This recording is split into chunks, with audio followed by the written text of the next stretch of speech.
Hey everybody, welcome back to the channel. Liam Douglas here in Roxborough, North Carolina. And in today's video, I'm doing an unboxing review of the Ulanzi VL49 RGB Pro Light.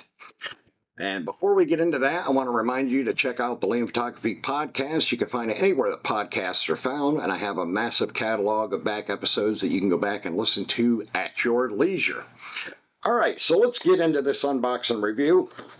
Now the box is a little bit tricky to get apart because it's a tight fit and it's a sliding box, but we get it apart here.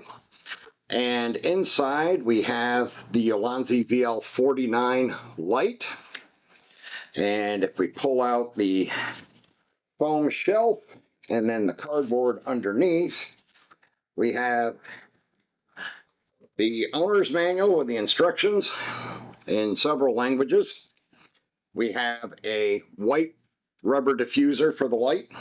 We have a honeycomb for the light. We have two different adhesive metal plates, which I'll get to in a moment. And we have a cold shoe mount that you can use on any camera.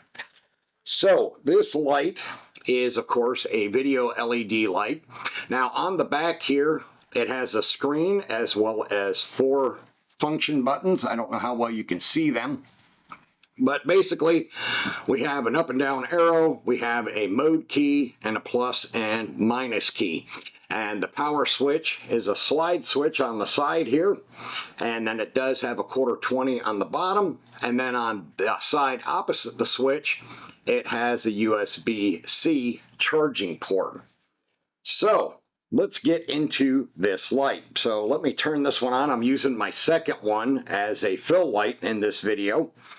So this is the light without any kind of diffuser or anything on it. And it goes from 2500 Kelvin up to 9000 Kelvin. So, and you can also adjust its intensity using the controls on the back. So let me flip through here and there we go. Nope, I'm still on the percentages. There we go. Okay.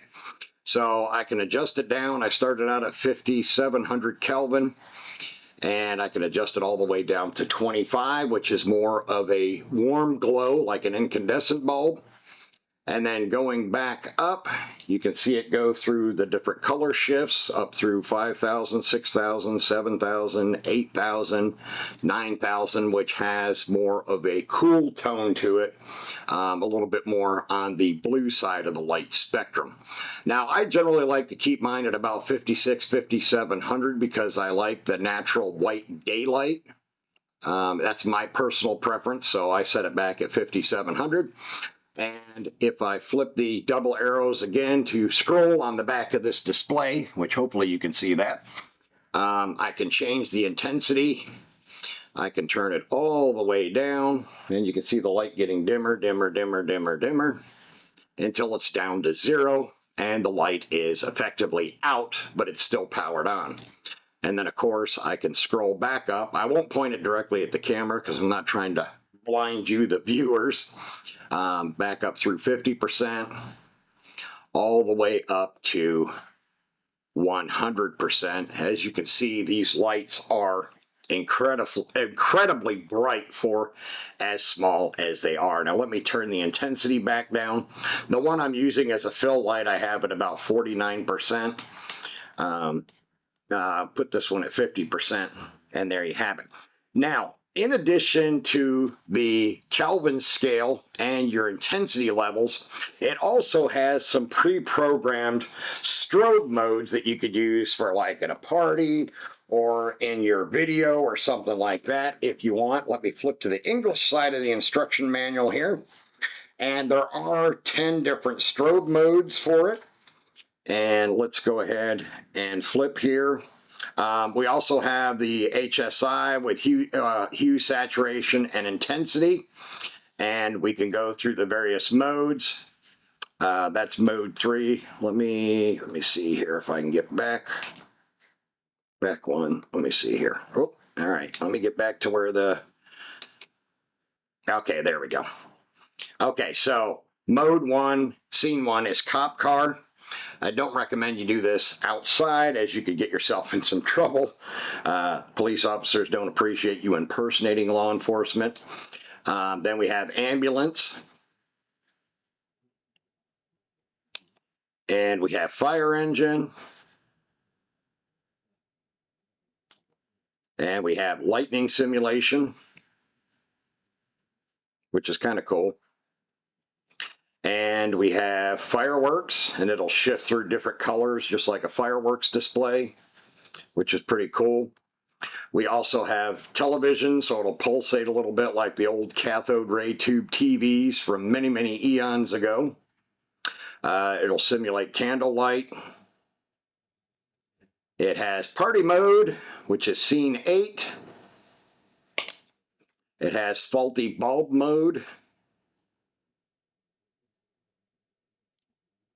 And pulsing mode, which is scene 10. So it is a pretty cool and versatile light. It does have a lot of capabilities.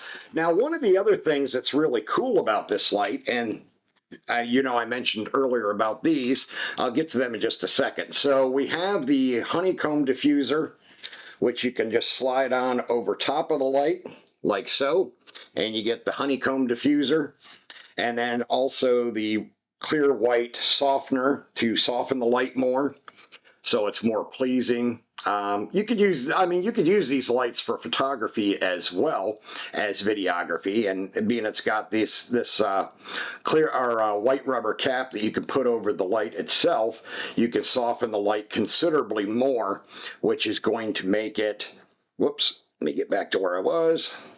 A lot more convenient to use for photography if you want to use it as a fill light for something like that. I turned it down to 30%, so it's not quite as bright. And I have the white diffuser on it. Now, another thing that is really cool about this light, similar to the Godox light, if you remember the video I did on the Godox tube light that I recently got, is it has a magnetic back. So the lower back panel has magnets in it. So I could take it back here and stick it on our stainless steel refrigerator. And there you go. It'll stay there for as long as I need it to. Now, in the box, there are a couple of small metal plates that have the blue semi-translucent film on the front, and that's to keep them clean and from getting all scratched up. And on the back, they have 3M adhesive strips. So you could peel these and put them on something that's non-metallic, like a plastic object or a glass object or something like that. And then you would have this plate to actually attach the light to, like so.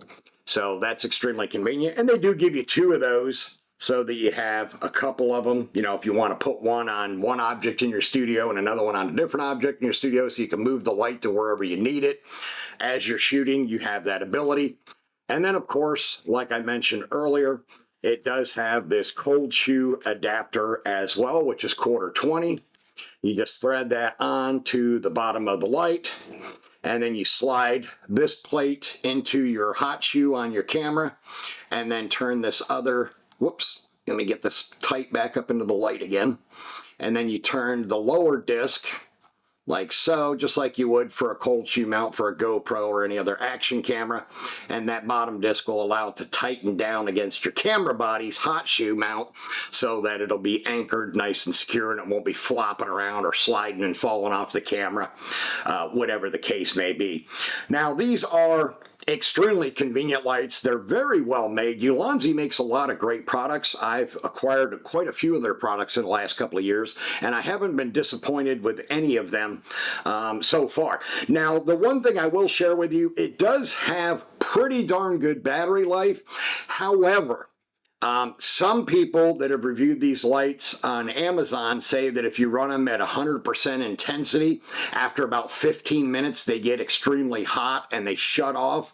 I don't know, because I've never tried that. I don't have a reason to have them on 100%. To be honest, I don't know why anybody would run them at 100% for 15 minutes, unless you're trying to film at like midnight or outdoors or something like that, and there's no moonlight or anything. I just don't know why you would have the need to do that. So I'm a little bit confused as why anybody would have that need. But if, you know, to each their own. It could be your situation, maybe your circumstances, you need it. I've been using these lights quite a bit. As I've said, I get decent battery life out of them. Some people complain that the batteries run down too fast. I haven't had that issue with the two of these that I have. I've used them for, 2-3 hours at a time for different projects, and I've only had the battery bar on the back on the readout go down by 1 or maybe 2 bars after, 3 hours, which I figure is not bad for a light this size.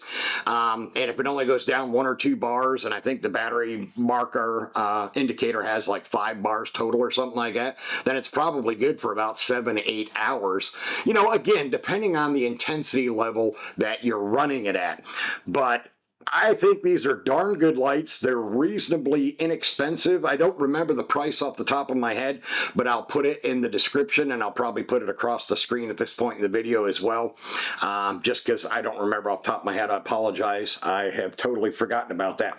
Now, the one thing that does surprise me is the lights do not come with any type of USB-C charging cord. Neither one of mine had a charging cord in the box with them, which is a little bit surprising because my other Ulanzi lights did have cords with them. Not sure why these ones didn't, but it's fine. I've got a boatload of USB-C cables, so I'm not that worried about that. Maybe I got a batch where at the factory they forgot to put in the cables before they sealed them up in the boxes, and wrapped them in plastic or whatever. I don't know, because I don't think I took them out and set them aside. I don't generally do that. Like I said, being I have so many USB-C cables, I usually leave them in the original box. Anytime I get a new item that takes USB-C to charge, I just leave its original cable in the box, because usually they're kind of short ones, and I prefer to use my longer ones. But these are really good lights. I love them. I think they're fantastic. I like the fact that they're a little bit bigger than the Lume Cubes, but not quite as big as the bigger Lume Cube panels. So that makes them a little bit more of a convenience. You can easily, toss a couple of these in your camera bag, and they're not going to take up a whole lot of space. So really great light. Highly recommend them. I think they are a fantastic little product. And like I said, I've probably got now probably close to 24 Ulanzi products, and I haven't been disappointed with any of them, just being totally honest. They do not sponsor this video. They don't even know I'm making this video or that I own this light. I'm doing this all completely on my own, and just being totally honest with you. This company and another one that I've recently been acquiring quite a bit of gear from, Tellison, both seem to make really fantastic products for action cameras, video cameras, lights, all kinds of accessories and stuff like that. So if you are looking for a fairly compact yet powerful RGB video light, I can highly recommend these. You will not be disappointed, and you should get many years of fantastic use out of these lights. All right, that's going to wrap up this video. I want to thank you for taking the time to watch it. Please remember to subscribe to the channel, turn on all notifications. Make sure you check out the rules down below in the description, the official rules for my 10,000 subscriber giveaway, where I'll be giving away a Ulanzi Ombra travel tripod once my channel hits 10,000 subscribers. And you can find all the rules and details down below in order to enter that contest. All right, that's going to wrap this one up, folks. I will see you in the next video.